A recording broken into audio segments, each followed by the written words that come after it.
My name is Jason, and I want to share with you a story that turned my life upside down. No, this is not another tearful melodrama or a pretentious saga about the search for the meaning of life. Rather, it's a comedy of situations with elements of a thriller and a pinch of spice. Well, you be the judge. It all started a couple of years ago when my mother-in-law Sandra once again complained about her pesky admirers. I must say Sandra is a prominent woman. Tall, stately with lush curves, and a mane of fiery red hair. Kind of like Marilyn Monroe in retirement, only with a character fiercer than a dozen dragons from Game of Thrones. So after her divorce, Sandra was literally basking in the attention of numerous suitors. Either flowers are slipped under her door, or a serenade is sung under her windows. And once a particularly zealous cavalier even arranged a fireworks display in her honor. Only there was a hitch. He mixed up the address and almost burned down the house across the street. My wife Amelia, usually as calm as a boa constrictor, only waved her hand at these stories. Like, it's her own fault, shouldn't have provoked men with cleavage and short skirts. But at some point she apparently got tired of listening to her mother's complaints and said, "You know what, Jason? Maybe you could keep Mom company at some events? You know, be like her escort, and maybe these clingy suitors will back off." I nearly choked on my coffee at such a suggestion. Me, as a bodyguard for my mother-in-law? Thanks, dear, you've done me a favor. On the other hand, I couldn't leave Sandra at the mercy of fate, and the wife would never let me live it down later if I refused. "All right, honey, you've convinced me," I sighed, mentally calculating what sacrifices I would have to make for the sake of family peace. So I became the defender of the fair lady, without even realizing what I was getting into. Oh, if only I had known then what it would all turn into. I would have thought 100 times before agreeing to this adventure. But apparently, you can't escape fate, especially if that fate is your own mother-in-law. The first time I accompanied Sandra to a charity evening at the local country club, I put on my best suit, polished my shoes to a shine, and even tried to tame the unruly curls on my head. After all, escorting a lady, even if she is your mother-in-law, obliges. Sandra met me in full dress, in a tight-fitting blue dress flowing to the floor, with a mind-blowing cutout on the back. Hair styled in an intricate updo, diamonds sparkling on her neck and ears. In general, a beauty. Ready for the cover of a glossy magazine right now. "Well, my little protector, ready for exploits?" Sandra winked at me, taking my arm. "Always ready," I reported cheerfully, secretly hoping that the evening would pass without incidents. "Yeah, right now." As soon as we entered the hall, a whole flock of tipsy suitors swooped down on Sandra. One vied to praise her dress, another shoved a glass of champagne under her nose, a third was already pulling her to dance. I was even confused by such pressure. "Excuse me, gentlemen, but the lady is with me tonight." I tried to impersonate an alpha male, puffing out my chest like a wheel. The cavaliers grumbled discontentedly but did not argue. Instead, they began to drill me with evil looks, like the milk on his lips hasn't dried yet, and he's already encroaching on someone else's territory. I mentally prayed for the evening to end soon, but it was not to be. As soon as Sandra and I made a round of the hall and exchanged a couple of social niceties, another suitor appeared on the horizon. Long as a pole, thin as a match, and with a mustache a la Dali. "Oh, Sandra, my soul, there you are," he sang in an unpleasant nasal voice. "And I've been looking all over for you. Would you care to dance?" "I'm sorry, Albert, but I've already promised a dance to my companion." Sandra smiled politely, clinging tighter to my elbow. Albert surveyed me with a disparaging look and hissed through his teeth. "Is that so? And where do you get such boys from, darling? Why, they could be your sons." I nearly suffocated with indignation. Did he just call me a boy? I'll have you know, I've been an adult for 5 years now, but Sandra didn't let me open my mouth. "You know what, Albert?" she said in an icy tone. "It's none of your damn business who I dance with and who I choose as my companion. And my boy, by the way, will be better than some. So keep your insinuations to yourself and go get some air." Albert's mustache drooped from such a rebuke. He snorted angrily, spun on his heels and dashed off, creaking his patent leather shoes. I stared at Sandra in admiration. "Wow, you sure shut him down, just like in the movies."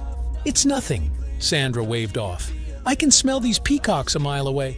Okay, let's go dance or something, otherwise we'll waste the whole evening." and we whirled in a waltz to the sounds of the orchestra.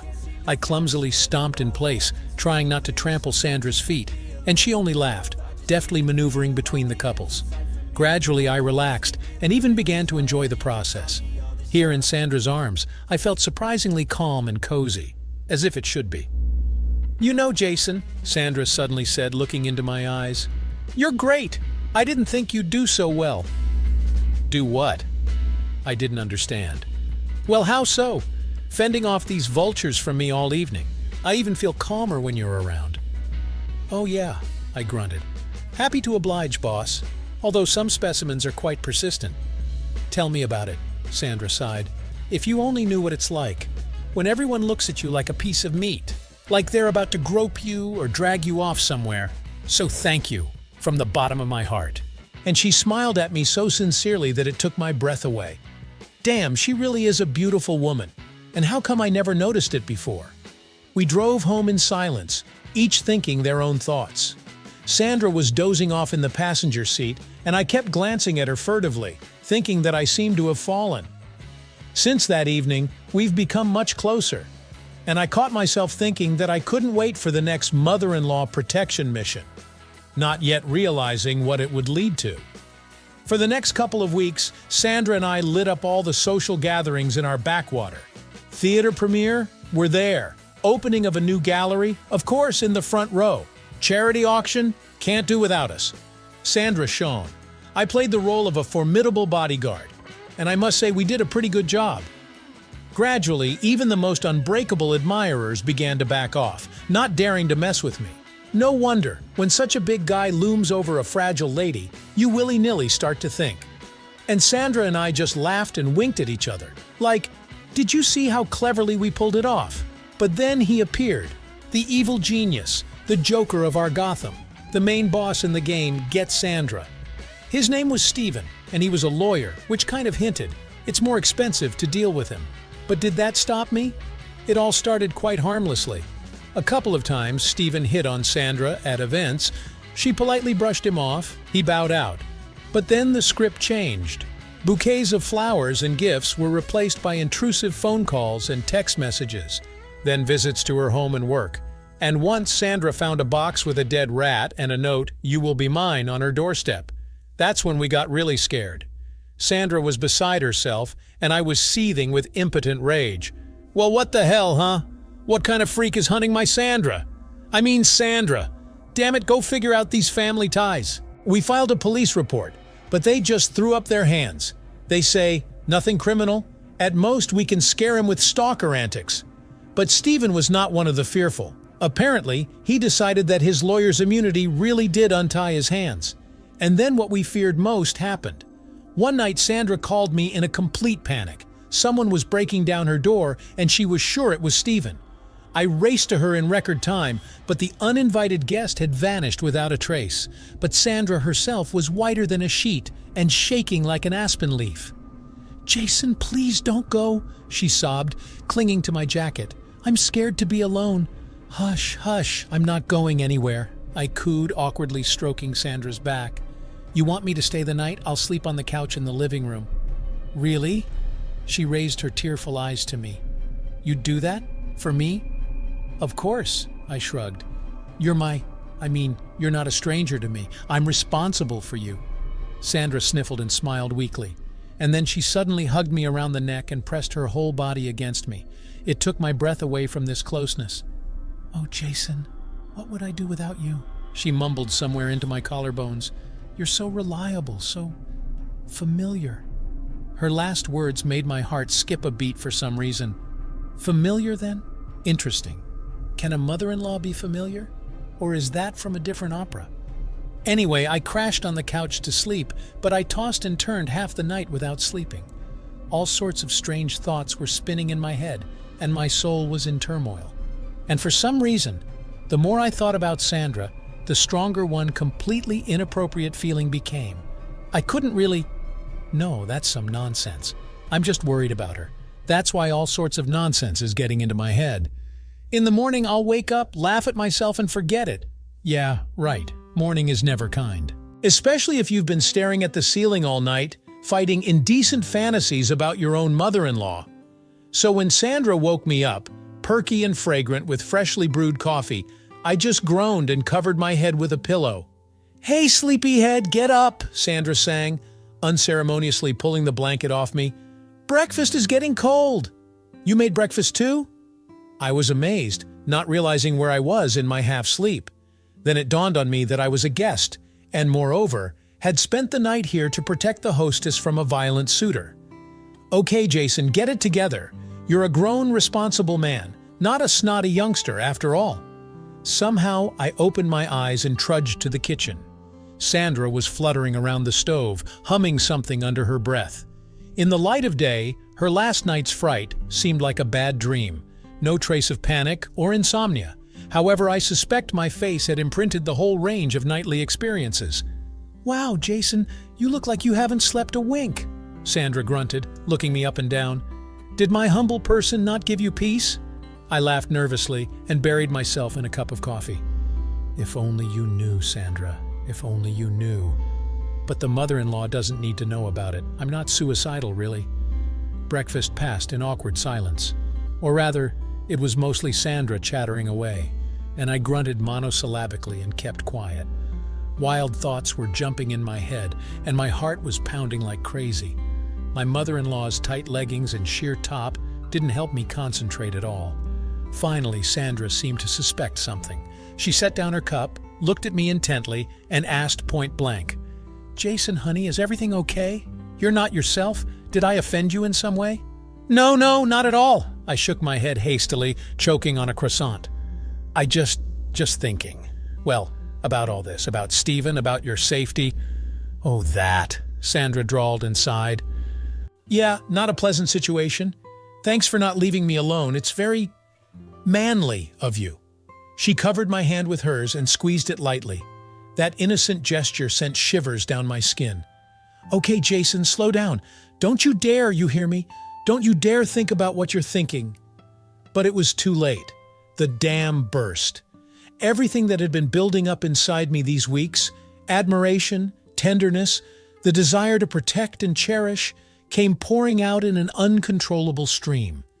Not realizing what I was doing, I leaned forward and pressed my lips to Sandra's in a kiss. It was like a lightning strike, like a nuclear explosion, like the big bada-boom, damn it. For the first second, Sandra froze, and I was already prepared for the inevitable slap, but instead, she suddenly exhaled and reciprocated the kiss, running her fingers through my hair. What happened next was like a blur. Greedy touches, feverish whispers, the rustle of discarded clothing. Somehow we made it to the bedroom and collapsed onto the bed, not interrupting the crazy dance of lips and hands. The whole world ceased to exist. There were only the two of us, naked, intertwined, burning. It wasn't just good. It was incredible, mind-blowing, transcendentally beautiful. I couldn't get enough of Sandra, her scent, taste, the feel of her heated skin. And she drove me crazy with her whimpers, writhing beneath me and whispering insane, tempting things in my very ear. I don't know how long it lasted. An hour? An eternity? I only remember that when we finally fell exhausted onto the crumpled sheets, the sun was already shining brightly outside the window, and my head was pounding with only one thought. What have I done? And how the hell do I live with it now? Sandra was the first to break the silence.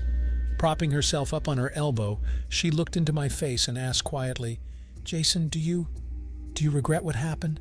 I swallowed and shook my head. "No, Sandra. Strangely enough, I don't regret it, even if it's the biggest mistake of my life." "And now what?" she whispered, barely audible, as if afraid to scare away the moment. "What do we do?" "I don't know," I admitted honestly, "but I know exactly what we shouldn't do. We must not, Amelia must not know." Sandra bit her lip and nodded. "Yes, of course, Amelia, her daughter, my wife, the one we just betrayed in the most vile way." Inside, a nasty feeling of guilt stirred, but I forcibly pushed it away. Later. All later. Now we urgently need to decide something.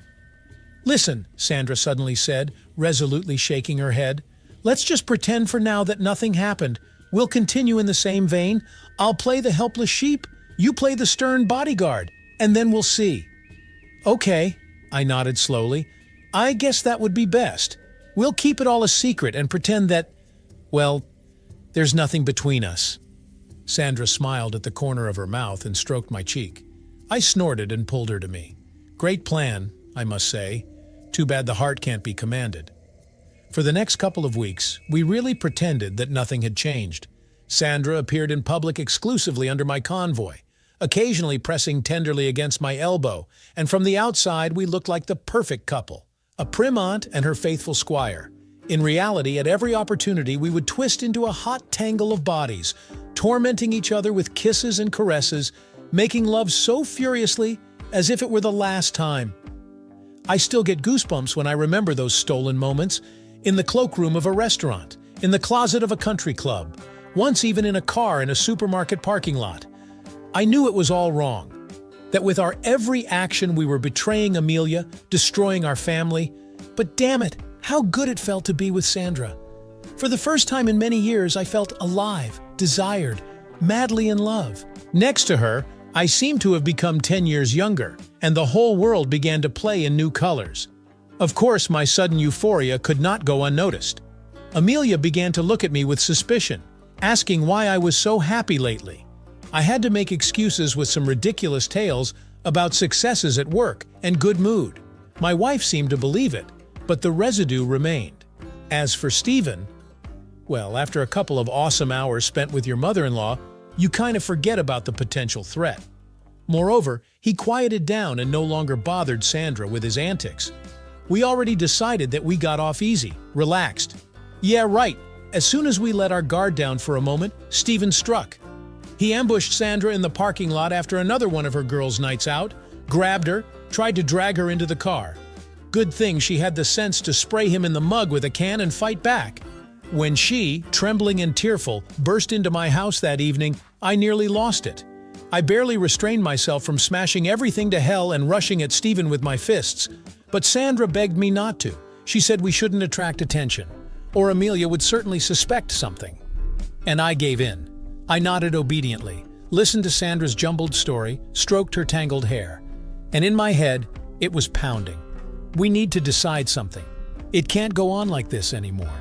Either we fight back against this freak or we part forever. There is no other way out. That night, we made love again. Quietly, desperately, almost hopelessly. As if realizing that it was for the last time. That soon we would have to make a choice, one way or another, to put the dots on the I's. And I was afraid, terribly afraid of that moment. At dawn, already getting ready to leave, Sandra suddenly hugged me and whispered in a trembling voice, "Jason, honey, if nothing works out, know that I love you. I really love you." It was as if a lump got stuck in my throat. Unable to utter a word, I just held her tighter and squeezed my eyes shut.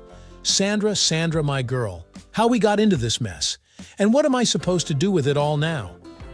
The next day, the hour of reckoning came. At the family dinner in honor of Amelia's birthday, we all gathered at one table.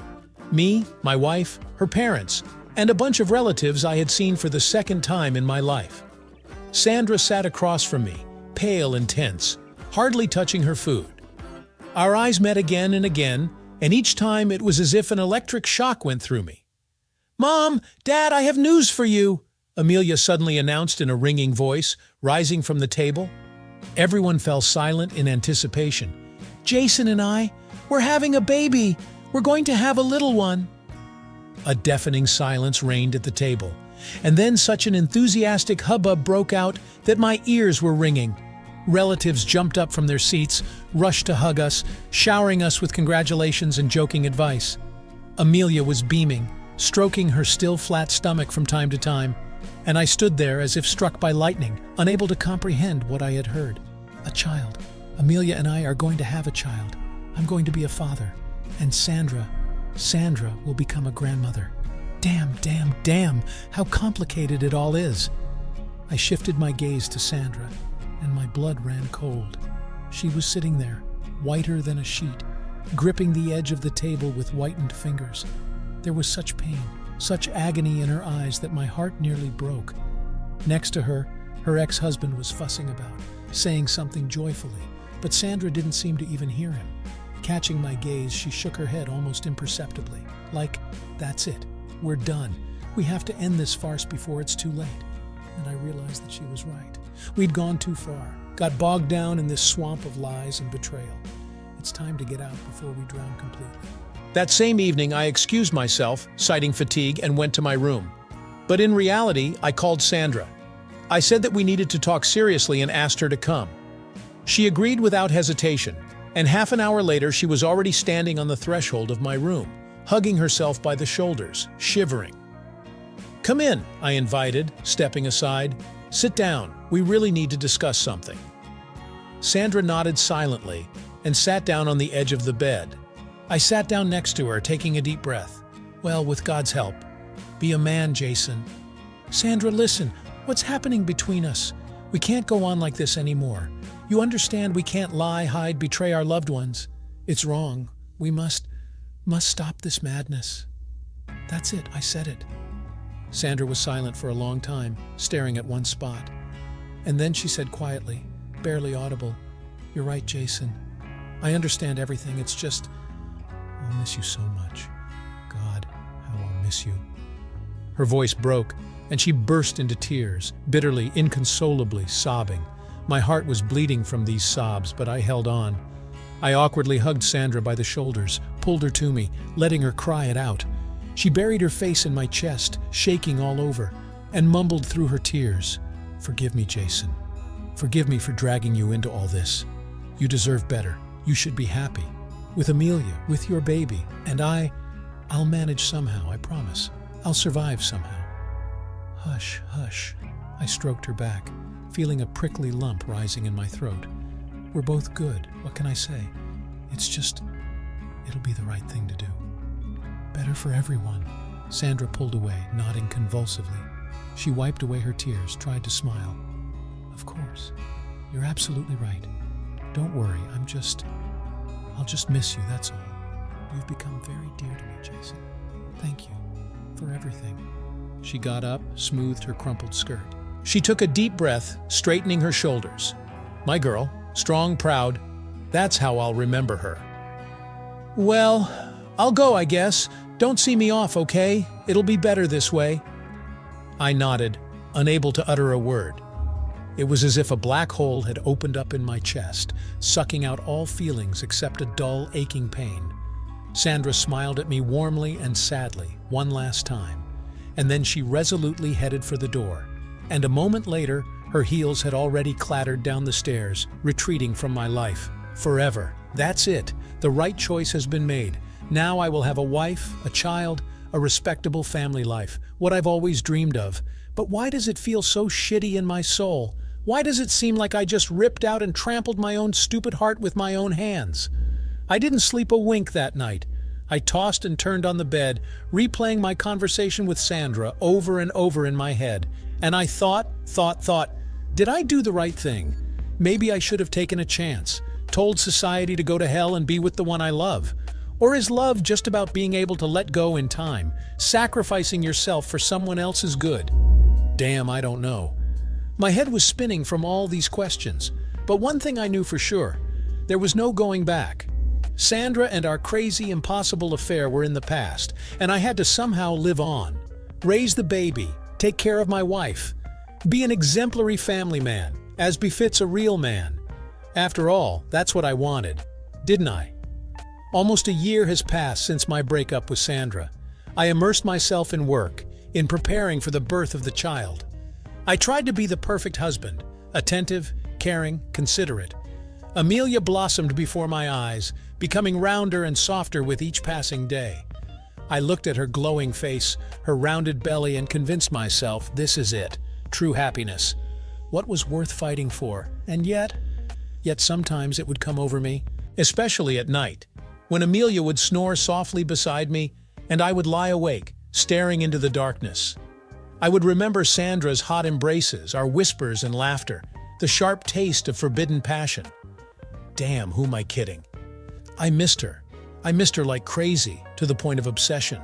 But time after time, I would pull myself together, forbid myself to think and dream. I have to live in the present, Jason, the reality that you chose for yourself. Sandra and I hardly saw each other during this time, only a couple of times in passing, on Amelia's birthday, and at some family gathering. We exchanged polite smiles, meaningless phrases. We pretended that we were barely acquainted, just relatives, nothing more. And inside me, everything writhed and screamed in pain as soon as I noticed the fatigue and faded sparkle in her eyes. But life, as you know, is an unpredictable thing. One day, the usual course of things was interrupted by a phone call. Amelia picked up the phone, listened for a couple of minutes, and then gasped and pressed her hand to her lips. "Oh my God, how horrible! Poor Mom!" My insides immediately turned to ice. Sandra? Did something happen to her? I jumped up beside myself, ready to rush to the rescue, but my wife stopped me with a gesture and explained. "Stephen, that psycho who was stalking Mom. He came to her house with a gun. He wanted to shoot her. Can you imagine? Thank God the neighbors called the police, and they twisted him right on the doorstep. What a madman! Now he's definitely looking at a decent sentence." I collapsed into a chair, feeling the world around me begin to spin. Stephen tried to kill Sandra. My Sandra could have died, and I wasn't there. Apparently something like that was reflected on my face, because Amelia frowned in surprise. "Jason? Are you all right? You've gone so pale." Yes, I'm fine," I managed, trying to pull myself together. "Just a little shocked." After all, Sandra could have been seriously hurt. "Yeah," my wife nodded, thoughtfully rubbing her belly. "Listen, maybe you should go see her. Check on her, cheer her up. Mom has always been fond of you. I think she needs support right now." I froze, afraid to believe my ears. Amelia herself is suggesting that I visit Sandra? It's like she read my mind. Of course I'll go. Right now, immediately. To hell with all the former agreements, to hell with the damn propriety. I have to be there for her, especially at a time like this. "Yes, you're right," I said as calmly as possible, getting to my feet. "I think I will visit Sandra, in case she needs help." Amelia nodded approvingly, and I was already rushing into the hallway, pulling on my jacket as I went. 10 minutes later, I was driving my car to Sandra's house, feverishly clutching the steering wheel. Damn, I hope she's all right. I hope I'm not too late. The door was opened by a pale, haggard Sandra. Seeing me, she gasped weakly and stepped back, letting me in. I stepped into the hallway, and in the same second, she threw herself on my neck, bursting into sobs. "Jason, Jason, God, I'm so glad to see you." I hugged her tightly, feeling the tears rolling down my own cheeks. "Hush, my dear, hush. I'm here, I'm with you. It's all over, you hear? That bastard won't bother you anymore." Sandra only cried harder, clinging to me like a lifeline. I held her close, stroking her hair, kissing her tear-stained cheeks, and whispered some incoherent words of comfort. And my head was spinning with only one thought. I love her. I love her to oblivion, damn it. And to hell with everything, morality, propriety, others' expectations. If today's nightmare taught me anything, it's that life is damn short. It can be cut short at any moment. And postponing it, sacrificing your happiness for the sake of some nonsense, is an unaffordable luxury.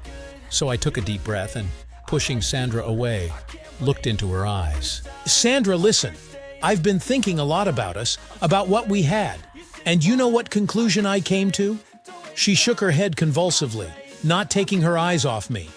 To the one that I can't live without you," I blurted out, feeling my heart pounding against my ribs. "And I don't want to. Yes, I have obligations to Amelia and my future child now, and I'm not giving up on them. But damn it, Sandra, my heart belongs to you. It always has, and I'm not going to hide it anymore." Sandra's lips trembled, and tears welled up in her eyes again. But this time, they were tears of relief and happiness. She smiled through the moisture on her lashes, and I caught my breath at the incredible, unearthly beauty of that smile. "Oh, Jason, you silly, reckless boy. I love you. I love you to distraction, and to hell with the whole world with what they'll say. We'll be together, you hear me? No matter what." I laughed and cried at the same time, kissing her salty, tear-stained face. My darling, my only one. How long we've been going toward each other, through pain and deceit, through partings and doubts. But now I know for sure it was worth it. Because there's nothing more important in life than to love and be loved. Recklessly, rashly, without compromise. That's the only way to live. Of course, we still have a lot to discuss and decide. What to do with Amelia, the child, our families. It won't be easy, that's for sure. But I believe we can do it. Together we can handle anything, because true love is worth fighting for. To the end, to victory. 5 years have passed since that memorable day when I raced to Sandra. 5 years full of trials, difficult decisions, and endless happiness. Yes, we had to go through a lot. Explanations with Amelia, rejection by relatives, sidelong glances from acquaintances. But you know what? It was worth it. Today, Sandra and I live in a small house on the coast. I work remotely. She paints. She always dreamed of it. But before there was never enough time. On weekends, my daughter Lily comes to visit us. A nice little girl, the spitting image of Amelia. I love her like crazy and try to be a good father, even from a distance. Amelia and I managed to maintain a warm relationship, although I wouldn't call it a friendship. There was too much pain and resentment between us. But for Lily's sake, we try to keep it civilized. She even found a new love for herself, Patrick. A good guy, reliable. I hope things work out for them. And Sandra and I, we just enjoy every day spent together. We walk on the beach holding hands. We chat about everything under the sun over morning coffee. We make love by candlelight and laugh like crazy with overflowing happiness. This is life, real life, without falsehood, without looking back at others' opinions. Sometimes I think how good it is that everything happened just like this. That fate did not let us pass each other by, miss our chance, even if we had to go through pain and disappointment for this. In the end, we gained much more: a home, a family, understanding, and absolute boundless trust. Something that was so lacking in my marriage to Amelia. Of course, there are no perfect relationships. Sandra and I also fight sometimes, argue until we're hoarse. But we invariably make up, find a compromise, because we understand what we have is priceless. We've come too far to throw it away over trifles. And here it is, the moral of my story. Cherish what you have. Don't be afraid to take risks, to change your life, if your heart tells you it's right. Don't look back at others' expectations and standards. In the end, only you are responsible for your happiness. And if you're lucky enough to find a person with whom your soul sings, hold on to them no matter what, because you may not get a second chance. I didn't miss my chance. I stepped over my fears, told everything that separated us to go to hell. And now I have Sandra, the woman of my life, my other half, my best friend and passionate lover all in one. Isn't that what everyone dreams of? In general, go for it, friends. Love and be loved. Live life to the fullest, to the max, and spit on everything that hinders your happiness. Believe me, it's worth it. Yours, Jason, ex-model son-in-law, former model husband, and an absolutely, incredibly, insanely happy man in love. The end. Did you like this story? Let us know in the comments what you liked. Subscribe to our storytelling podcast. Also, don't forget to like and ring the bell so you don't miss more interesting stories. See you soon.